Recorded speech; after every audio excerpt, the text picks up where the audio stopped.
Хора, аз съм Диригейминг. Днес ще ви препоръчам една игра на телефон. Ако не искате да давате много памет, не искате да е нещо с състезание, искате да е с футбол, ви препоръчвам играта Кикерино. Тя какво представлява? Това е игра, в която се правят крачета. Извинете ме.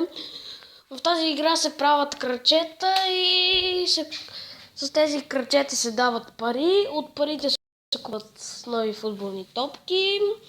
И така си правите забава. А тя сега не ми я зарежда. Как ми бъгва. Като изцяло играта е много забавна. Сега ще ви демонстрирам, само да ми дозареди.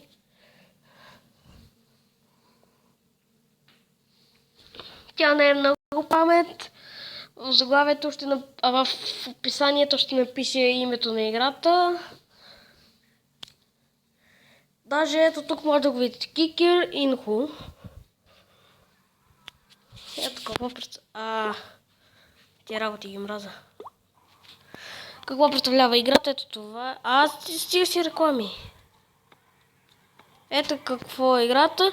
Правите крачета, взимате левели и така отключвате нови трикове.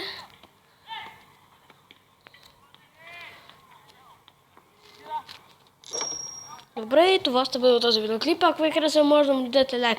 Може също да се абонирате за мен, да напишете мнението в коментарите. Не знам дали го казах вече. Може да бяхте с нас, ще си видим след видеоклип, който ще е скоро. Чао!